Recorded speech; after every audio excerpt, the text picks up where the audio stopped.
Hello and welcome to English Education Channel. Today we shall read the poem A Tiger in the Zoo.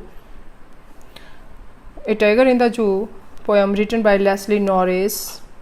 Now we start. Before we start poem, here are some lines. This poem contrasts a tiger in the zoo with the tiger in its natural habitat. इस poem के अंदर अंतर बताया गया है एक tiger का जो जू में रहता है और उसकी नेचुरल हैबिटेट के साथ। हैबिटेट होता है सराउंडिंग, जो टाइगर की प्राकृतिक वातावरण होता है, और एक टाइगर जू के अंदर रहता है। उन दोनों के अंतर को बताया गया है। The poem moves from the zoo to the jungle. Poem zoo से जंगल की तरफ जाती है, यानी कि पोएम का रुख जो है जू से जंगल की तरफ जाता है। And back again to the zoo, और दोबारा जू में वापस आता है। Read the poem silently once. Poem को साइलेंटली रीड करना है। And say which stanzas speak about the tiger in the जू।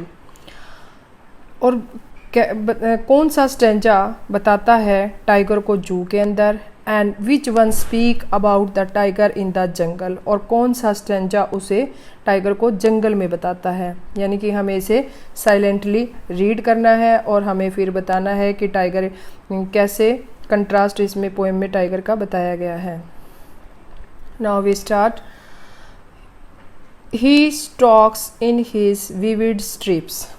वह अपनी स्टॉक्स होता है प्राउडली वॉक, यानी कि गर्व से चलना ही टाइगर के लिए यूज़ हुआ है कि वह गर्व से चलता है। In his vivid stripes. Stripes होता है धारी धारियाँ, जो टाइगर के शरीर के ऊपर लाइनें जो लगी होती है। विविड होता है क्लियरली सीन, जो साफ दिखाई दे रही हैं। धारियों के साथ वह गर्व से चलता है। The few steps of his cage. Cage मैंने पिंजरा, यानी कि जू के अंदर जो उसका पिंजरा लगा हुआ है उसके अंदर वह कुछ फ्यू स्टेप्स चलता है। On pads of velvet quiet in his quiet rage. On pads, pads का अर्थ यहाँ पे है जो उसके पाँव है गद्देदार, और वेलवेट क्वाइट यानी कि उसके पाँव गद्देदार। क्वाइट मैंने चुपके से उनके साथ चलता है। In his quiet rage, quiet मैंने बिल्कुल शांत, रेज मैंने गुस्सा, जो उसने अपना गुस्सा छुपा रखा है, उस गुस्से के साथ वह उस पिंजरे के अंदर चलता है। यानी कि यहाँ पे स्टार्टिंग के स्टेंजा में ही टाइगर को पिंजरे के अंदर दिखाया गया है कि वह अपनी क्लियर दिखने वाली धारियों के साथ गर्व से चलता है। अपने पिंजरे के अंदर कुछ कदम अपने गद्देदार पाँव के साथ और अपना शांत गुस्से के साथ कुछ कदम चलता है। Next line. He should B lurking in Shadow sliding through long grass. He should B lurking in Shadow. Lurking मैंने छुप कर, हाइड करके, शैडो परछाई में। Sliding through the long grass. Long grass जो लंबा घास जो उगा हुआ है वहाँ पर, और उसकी छाया में उसे छुप कर बैठना चाहिए। यानी कि यहाँ पे पोइट बताता है कि कैसे उसे अपना शिकार करने के लिए, कैसे उसको जो लंबा घास उगा हुआ है उसके पास जो छाया है उसके पास चुपके से उसको लर्किंग, हाइड होकर बैठना चाहिए। Near the water hole where plump deer pass. यानी कि उसके वाटर हॉल यानी कि पानी पीने का जो हॉल है, सुराख है, उसके पास से प्लम्प होता है मासीले, जिनके ऊपर मांस ज़्यादा चढ़ा हुआ है। डियर वहाँ से गुजरते हैं, यानी कि प्लम्पिश डियर वहाँ से वाटर होल के पास से गुजर रहे हैं। वहाँ पे लंबी घास उगी हुई है। वहाँ पे पोइट कहता है कि टाइगर को छुप कर बैठना चाहिए। यहाँ पे एक उसका शिकार करने का प्लेस बताया होता है जहाँ पर पानी पीने का सोर्स होता है। वहीं पे आसपास टाइगर छुपे होते हैं नेचुरल हैबिटेट में, जंगलों के अंदर जहाँ भी पानी पीने का होता है सोर्स, वहाँ पर डियर वगैरह पानी पीने आते हैं, और शेर वहाँ छुप कर बैठे होते हैं उनका शिकार करने के लिए। सेम यहाँ पे पोइट इसके लिए भी कह रहा है, टाइगर के लिए जो कि केज में है। In the next lines. He should be snarling around houses at the jungle's edge. Snarling होता है दहाड़ना, पोइट यहाँ पे कहता है कि he should be snarling around houses at the jungle's edge, जंगल के किनारे पर जो घर हैं उनकी तरफ उसे दहाड़ना चाहिए, यानी कि जंगल के किनारे पर जो घर बने हुए हैं उनकी तरफ इस टाइगर को दहाड़ना चाहिए।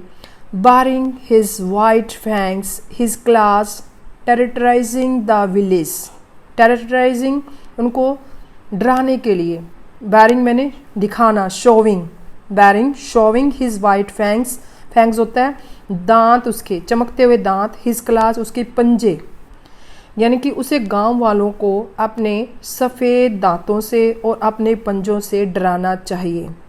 यहाँ पे पोइट उसकी स्ट्रेंथ को, वाइटलिटी को रिप्रेजेंट कर रहा है कि कैसे टाइगर जो है अपने वाइल्डनेस और उसकी एनर्जी से वो गांव वालों को डरा सकता है। In the next line, but he is shocked in a concrete cell, लेकिन वह लॉक्ड किया गया है कंक्रीट सेल में। कंक्रीट सेल होता है जो सीमेंट और मड से बनी हुई होती है दीवार, जो पिंजरा उसका बना हुआ है वह उसको लॉक किया हुआ है यहाँ पर। हिज स्ट्रेंथ बिहाइंड बार्स, उसकी जो स्ट्रेंथ है वो बार्स के पीछे है, यानी कि जो पिंजरा बना हुआ है उसकी सारी शक्ति को उसके अंदर बंद कर दिया गया है। Stalking the length of his cage ignoring visitors, stalking मैंने प्राउड से वॉक करना, प्राउडली वॉकिंग, वो प्राउडली वॉकिंग केज की जितनी लंबाई है उतनी ही वह चल पाता है विजिटर्स को इग्नोर करते हुए। यहाँ पे इस स्टैंजा में पोइट जो है टाइगर को जू के अंदर बता रहे हैं कि कैसे वह कंक्रीट सेल के अंदर लॉक किया हुआ है और वह अपनी स्ट्रेंथ जो है उसकी बार्स के पीछे है, सारी शक्ति, उसकी एनर्जी, इनर एनर्जी, वाइटलिटी सारी बार्स के अंदर है। Stroking the length of his cage ignoring visitor, stroking होता है प्राउडली वॉकिंग करता हुआ और वह केज की जितनी भी लंबाई है उतना ही वॉक करता है और विजिटर्स को इग्नोर कर देता है। In the last stanza, he hears the last voice at night the patrolling cars, patrolling car होता है जो निगरानी करने के लिए कार्स जू के अंदर चक्कर काटती रहती है, यानी कि वो पेट्रोलिंग पे होती है, सारे जू का चक्कर लगाती है। तो उसे रात को he hears the last voice at night, रात को वह लास्ट वॉइस पेट्रोलिंग कार्स की ही सुनता है, यानी कि उस जू के अंदर पेट्रोलिंग कार्स की आवाज़ उसे लास्ट आवाज़ सुनती है। And stares with his brilliant eyes at the brilliant stars, stares होता है टकटकी लगा के देखना, घूरना, and stare with his brilliant eyes, और अपनी चमकती हुई आंखों से घूरता रहता है at the brilliant stars, यानी कि चमकते हुए सितारों को अपनी चमकती हुई आंखों से वह घूरता रहता है अपने पिंजरे के अंदर रहकर। यहाँ पे पोइट उसको बताता है, पहले तो उसको बताता है कि कैसे वो जंगल के अंदर कैसे अच्छा रह सकता है और कैसे वो कंक्रीट सेल के अंदर उसको बंद किया हुआ है और उसकी स्ट्रेंथ बिहाइंड बार्स है और उस पिंजरे की जितनी ही लंबाई है उतना ही वो चल पाता है। रात को पेट्रोलिंग कार की उसे आवाज़ सुनाई देती है और अपनी चमकती हुई आंखों से सिर्फ वो है सितारों को ही देख पाता है। लेस्ली नॉरिस ने बहुत अच्छी पोएम लिखी है। होप है सभी को यह समझ आ गई होगी। इसके इंपॉर्टेंट क्वेश्चन आपको डिस्क्रिप्शन बॉक्स में मिलेंगे।